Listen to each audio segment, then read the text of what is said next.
오늘 하나님께서 우리에게 주시는 말씀은 마태복음 2장 13절에서 23절입니다. 마태복음 2장 13절에서 23절을 교독하겠습니다. 제가 먼저 13절을 봉독합니다.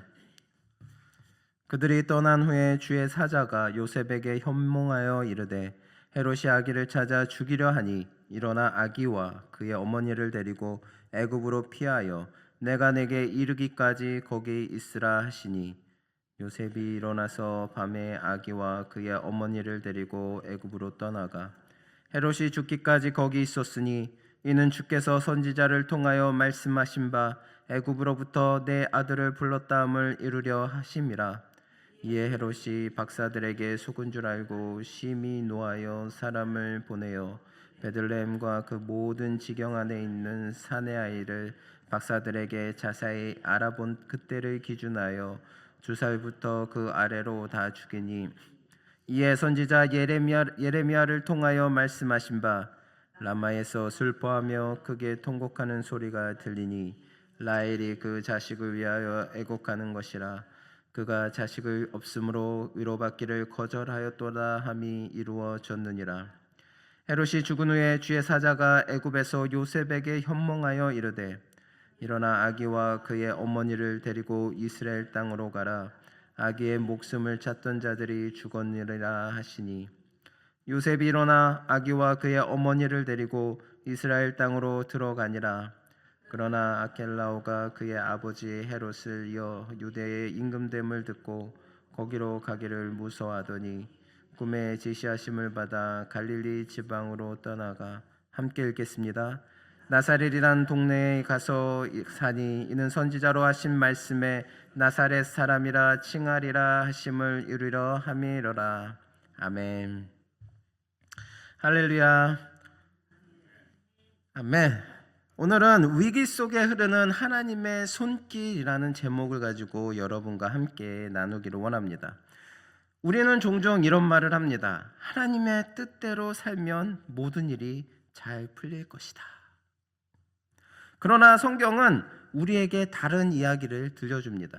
하나님의 뜻 한가운데 있어도 때로는 위협과 두려움, 또 피할 수 없는 고난이 찾아온다는 사실을 말입니다. 한 가정을 떠올려 보십시오. 갓 태어난 아기를 안고 한밤중에 급히 짐을 싸서 낯선 나라로 도망쳐야 한다면 그 부모의 마음이 어떠했겠습니까?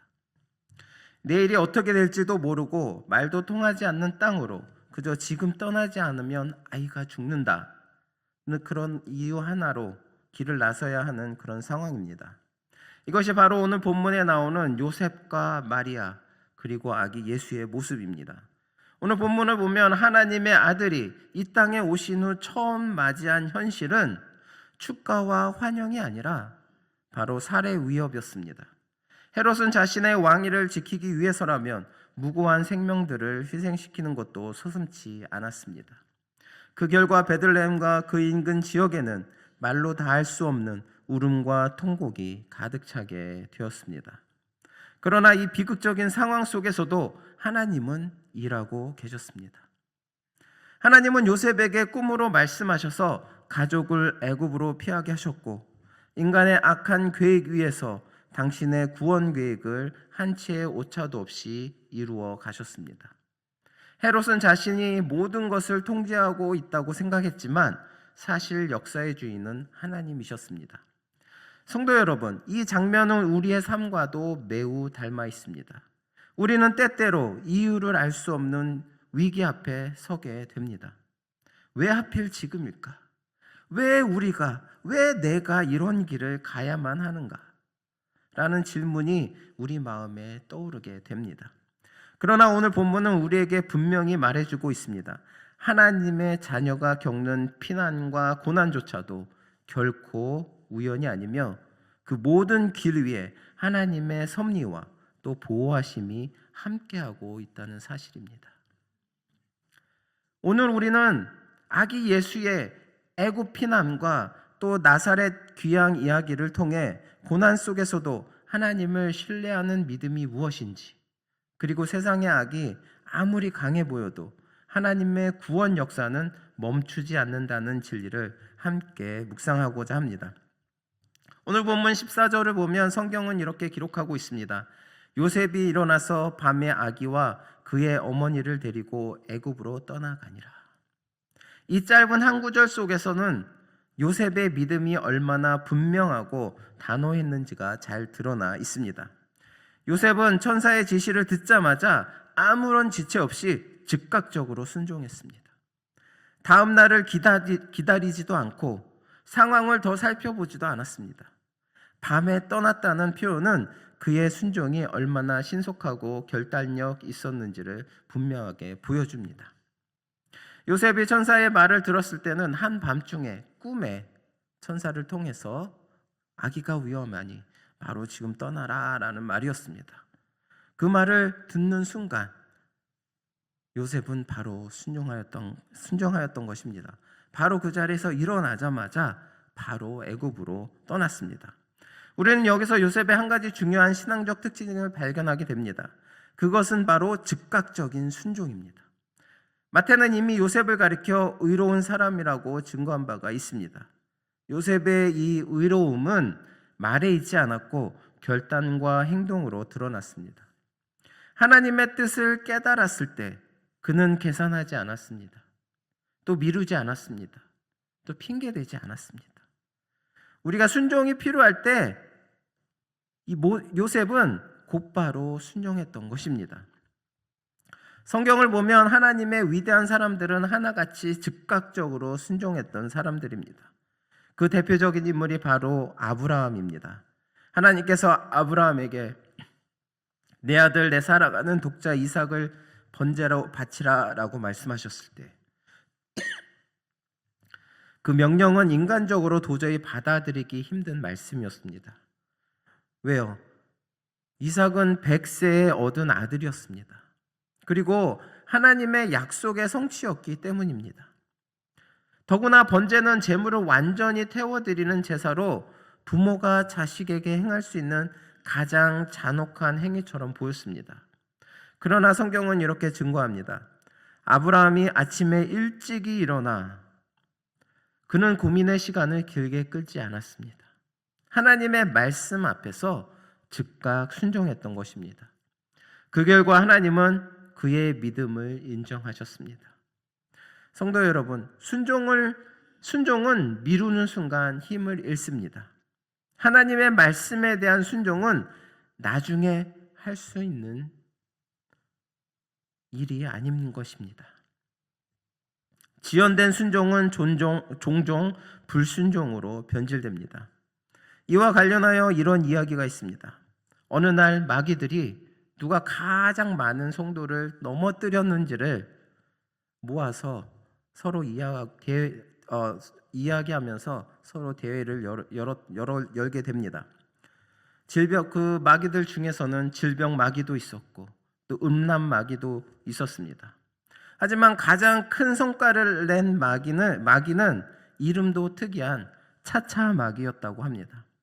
이 마귀는 성도들에게 이렇게 속삭였습니다. 기도는 차차 해도 돼. 성경 공부는 지금 안 해도 돼. 다음에 해도 돼.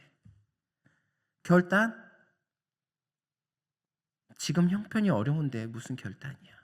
형편이 좀 나아지면 해. 차차 해. 그러자 성도들이 쉽게 넘어가 열심을 잃고 결국 신앙이 무너졌다는 것입니다. 사랑하는 성도 여러분, 차차 하라는 이 유혹은 겉으로 보기에는 아무런 위험도 아무런 해가 되지 않는 것처럼 보일지만 실상은 신앙의 뿌리를 조금씩 갉아먹는 무서운 유혹입니다. 순종은 결단의 순간에 해야 합니다. 오늘 요셉처럼 아브라함처럼 하나님께서 말씀하실 때 지체하지 않고 순종하시기 바랍니다. 순종은 또 다른 순종을 낳고 작은 결단은 더 큰 믿음의 열매로 이어집니다. 바라건대 여러분 모두가 하나님의 음성 앞에서 즉각 순종함으로 날마다 풍성한 믿음의 열매를 맺는 복된 성도들이 되시기를 바랍니다. 오늘 본 말씀 17절과 18절을 보면 마태는 차마 눈뜨고 보기 힘든 한 장면을 우리 앞에 조용히 펼쳐놓습니다. 이에 선지자 예레미야로 말씀하신 바 라마에서 슬퍼하며 크게 통곡하는 소리가 들리니. 이 구절은 단순한 예언 성취의 설명이 아닙니다. 이 말씀 속에서는 이름도 남기지 못한 어머니들의 울음, 품에 안았던 아이를 잃은 부모님들의 찢어진 가슴이 그대로 담겨 있는 것입니다. 밤새 아이를 찾으며 부르짖었을 때 밤새 아이를 찾으며 부르짖었을 이름들, 다시는 들을 수 없게 된 웃음소리, 그리고 무엇으로도 위로받을 수 없는 깊은 상실의 울음이 이 한 절에 담겨 있습니다. 그런데 놀라운 것은 마태가 이 사건을 기록하는 방식입니다. 예수님의 애굽 피난과 이스라엘의 귀환, 나사렛 정착을 말할 때에는 분명히 말씀을 이루려 하심이니라 라고 기록합니다. 하나님께서 적극적으로 계획하시고 인도하신 구원의 역사라는 뜻입니다. 그러나 유독 이 유아 학살 사건 앞에서는 그 표현이 사라집니다. 마태는 단지 선지자 예레미야로 말씀하신 바 함이 이루어졌느니라 라고만 말합니다. 이 차이는 우리에게 매우 중요한 메시지를 전달해 줍니다. 사랑하는 성도 여러분, 이 비극은 하나님의 뜻이 아니었어요. 하나님께서 원하신 일도 또 기뻐하신 일도 아니었던 것입니다. 이것은 두려움에 사로잡힌 한 인간의 악함이 낳은 참혹한 제약이었던 것입니다. 하나님은 그 제약을 계획하지 않으셨고 조장하지 않으셨습니다. 그러나 하나님은 그 눈물의 자리마저 외면하지 않으셨습니다. 우리는 종종 묻습니다. 왜 하나님은 이런 일을 막지 않으셨습니까? 그러나 성경은 우리에게 이렇게 속삭입니다. 하나님은 악을 선으로 포장하지 않으십니다. 하나님은 악을 악이라 부르시며 그 앞에서 우시는 분이십니다. 그리고 동시에 그 악조차도 당신의 구원 역사 밖으로 흘러가게 두지 않으시는 분이십니다. 19절에 이르러 헤롯은 죽습니다.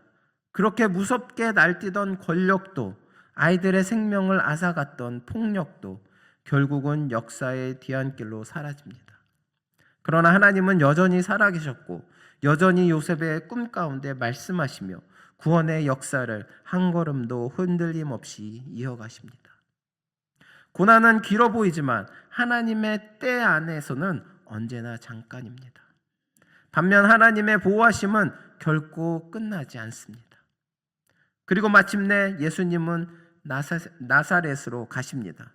아무도 주목하지 않았던 그런 마을, 거기서 무슨 선한 것이 나올 수 있겠냐는 조롱을 받았던 곳, 주님은 그곳을 피하지 않으셨습니다. 오히려 그 낮고 낮은 자리 속으로 기꺼이 들어가셨습니다. 화려함 대신에 침묵을, 인정 대신 멸시를, 높은 자리 대신 낮은 삶을 선택하셨던 것입니다. 사랑하는 성도 여러분, 혹시 여러분의 삶이 나사렛처럼 느껴지지는 않습니까? 아무도 알아주지도 않고 설명해도 이해받지 못하고 애써도 빛나 보이지 않는 자리 말입니다. 나사렛이라는 이 작은 동네는 역사 속에서도 나오지 않았던 동네였어요. 또 이방인들이 모여서 살았기 때문에 유대인들한테는 너무나 외면되어졌던 그런 동네였습니다. 예수님은 태어나실 때부터 낮은 자리에서 태어나셨습니다. 정상적으로 태어나신 게 아니에요. 방도 없으셔서 마구간에서 말구 위에서 태어나셨습니다. 또 예수님께서 다시 돌아오셔서 사시는 동네 나사렛, 누구도 원치 않았던 그런 동네를 하나님의 아들이신 우리 예수님께서는 저희들의 고난과 저희들의 아픔을 몸소 느끼시기 위하여서 이 나사렛이라는 동네를 지도에서도 역사 쪽에서도 표현되어지지 않았던 이 동네를 직접 찾아오셔서 이 나사렛에서 지내셨던 분이십니다. 우리의 삶이 이런 나사렛과 같은 삶일지라도 예수님은 우리에게 찾아오십니다. 우리를 위해서, 우리의 아픔을 위해서, 우리의 힘듦을 위해서, 우리를 위하기 위해서, 나를 위하기 위해서, 나를 사랑해 주시기 위해서 오시는 분이십니다. 그러므로 낙심하지 마십시오. 여러분의 자리, 여러분의 눈물, 여러분의 오늘을 하나님은 결코 헛되이 보지 않으십니다. 나사렛에서 자라신 주님처럼 여러분의 삶 속에서도 하나님의 때가 이르면 반드시 빛이 드러날 것입니다. 그 믿음으로 오늘도 주님을 신뢰하며 걸어가는 우리 모두가 되시기를 바랍니다. 마지막으로 본문 20절에 천사는 요셉에게 아기와 그 모친을 데리고 가라고 지시합니다. 여기서 우리는 매우 중요한 사실을 발견합니다. 13절부터 20절까지 천사의 지시와 모든 상황의 중심은 철저하게 아기 예수에게 맞춰져 있습니다. 23절까지 요셉이 가고 오는 이유도 아기 때문이며 마리아가 아내가 아닌 아기의 모친으로 언급되는 이유도 오직 아기 예수 때문입니다. 동방박사의 경배도 헤롯의 두려움도 천사의 개입도 모두 예수가 누구신지를 보여주기 위함입니다. 인류 역사가 그분의 탄생을 기점으로 BC와 AD로 나뉘듯 성경은 온 우주 만물이 그리스도를 중심으로 통일될 것임을 선포하고 있습니다. 우리는 흔히 내가 내 인생의 주인이라고 생각합니다. 한 심리학자의 연구처럼 우리는 대화의 시작도 끝도 나로 채우며 살아갑니다. 그러나 성도 여러분, 인생의 모든 오류와 불행은 바로 이 나 중심의 사고에서 시작됩니다. 내가 주인된 삶은 거친 물결을 거슬러 올라가는 배처럼 고달프고 힘이 듭니다. 이제 우리의 삶의 패러다임을 그리스도 중심으로 완전히 바꾸어야 합니다. 우리 인생의 목적도, 우리의 고난의 해석도, 비전의 방향도 내가 아닌 바로 예수 그리스도여야 합니다. 물결의 흐름을 타고 배가 순조롭게 나아가듯이 만물의 주인이신 그리스도의 통치 아래 우리의 삶을 맡겼을 때 비로소 우리는 참된 평안과 형통을 경험하게 될 것입니다. 헤롯의 칼날이 지배하는 것 같았던 세상 뒤에는 보이지 않는 하나님의 큰 손이 요셉과 아기 예수를 세밀하게 인도하고 계셨습니다. 사랑하는 성도 여러분, 오늘부터 여러분의 인생 고백에서 나를 빼고 예수님을 넣으시기 바랍니다. 내가 가지고 있는 모든 생각, 내가 가지고 있는 모든 경험, 내가 가지고 싶었던 모든 욕심 다 버리고 온전히 예수 그리스도로 채워 나아가시는 올 한 해가 되시기 바랍니다. 잠시뿐인 이 세상 위험 앞에 비굴해지지 말고 영원한 승리자요 역사의 주인공이신 예수 그리스도 중심의 삶을 사시기 바랍니다. 그럴 때 하나님의 완벽한 승리와 평강을 여러분의 삶 가운데서 누리게 될 것입니다. 말씀을 맺겠습니다. 사랑하는 성도 여러분, 오늘 본문은 한 인간의 두려움이 어디까지 잔인해질 수 있는지를 분명히 보여줍니다. 헤롯은 자신의 왕위를 지키기 위해서라면 메시아의 생명은 물론 아무 죄 없는 어린 생명들까지도 서슴없이 짓밟았습니다. 이것이 바로 사단의 모습입니다. 사단은 오늘도 교회와 성도를 무너뜨리기 위해서라면 수단과 방법을 가리지 않습니다. 때로는 두려움으로, 때로는 절망으로, 때로는 세상의 화려함으로 우리를 넘어뜨리려고 합니다. 그러므로 성도 여러분, 우리는 사단의 잔인함을 가볍게 여기지 말아야 합니다. 그러나 동시에 기억해야 할 것이 있습니다. 사단이 아무리 날뛰어도 역사의 주인은 결코 바뀌지 않는다는 사실입니다. 헤롯은 사라졌지만 하나님은 여전히 살아계셨고 그분의 구원 계획은 한순간도 흔들리지 않았습니다. 그러므로 오늘도 우리는 세상을 이기신 주님을 바라보며 두려움이 아니라 믿음으로, 또 절망이 아니라 소망으로 이 저천국을 향해 달려가는 믿음의 경주자가 되어야 할 것입니다. 또한 오늘 본문은 하나님께서 요셉을 나사렛으로 인도하심으로 예수께서 장차 메시아로서 온전한 영광을 드러내실 준비를 조용히 이루어 가셨음을 보여줍니다. 하나님은 서두르지 않으셨습니다. 아무도 주목하지 않는 나사렛에서 긴 침묵의 시간 속에서 하나님의 아들은 차분히 준비되어 갔습니다. 이것은 우리에게 매우 중요한 신앙의 지혜를 가르쳐 줍니다. 하나님의 일은 언제나 빠르기보다 정확하며 요란하기보다 깊습니다. 사랑하는 성도 여러분, 혹시 지금 여러분의 삶이 나사렛과 같다고 느껴지지는 않습니까? 눈에 띄는 열매도 없고 알아주는 사람도 없고 이 시간이 과연 의미가 있는지 묻고 싶은 그런 자리 말입니다. 그러나 기억하시기 바랍니다. 하나님은 지금 이 순간 여러분을 버려두신 것이 아니라 준비시키고 계신 것입니다. 여러분이 보지 못하는 자리에서 여러분이 느끼지 못하는 방식으로 하나님은 가장 선한 때를 향해 여러분을 빚어가고 계십니다. 여러분을 귀한 곳에 사용하시기 위하여서, 여러분이 더 아름답게 빛나게 하기 위하여서 지금 이 순간 여러분 한 사람 한 사람 그 고난으로, 외로움으로 빚어가고 계시는 것입니다. 그러므로 조급해하지 마십시오. 낙심하지도 마십시오. 오늘 주어진 자리에서 온전히 말씀에 순종하며 우리 자신을 낮추고 오직 하나님의 능력만을 의지하시기 바랍니다.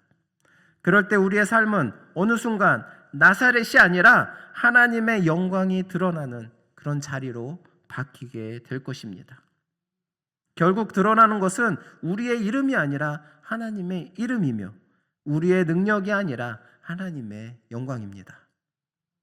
바라건대 우리 모두가 이 믿음으로 오늘을 살아가며 어둠 속에서도 빛을 선택하고 침묵의 시간 속에서도 하나님을 신뢰하며 끝까지 믿음의 경주를 완주하는 귀한 주님의 백성들이 되시기를 바랍니다.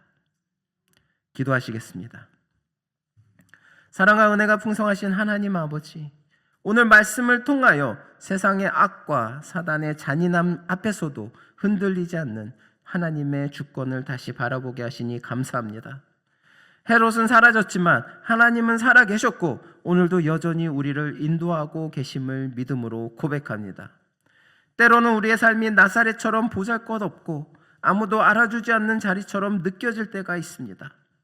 그러나 그 자리에서도 주님은 우리를 버려두지 않으시고 조용히 빚으시며 준비시키고 계심을 믿게 하옵소서. 조급함 대신 인내를, 두려움 대신 신뢰를 허락하여 주옵소서. 우리의 시선이 세상의 위협이나 현실의 한계가 아니라 세상을 이기신 예수 그리스도께 온전히 고정되게 하시고 매 순간 말씀에 순종하며 자신을 낮추어 오직 하나님의 영광만 드러내는 삶을 살게 하여 주시옵소서. 오늘도 믿음의 경주를 포기하지 않고 끝까지 달려가게 하실 주님을 신뢰하며 우리의 삶 가운데 빛으로 역사하실 것을 기대합니다. 모든 말씀을 우리를 낮은 곳까지 찾아주신 주 예수 그리스도의 이름으로 기도드립니다. 아멘.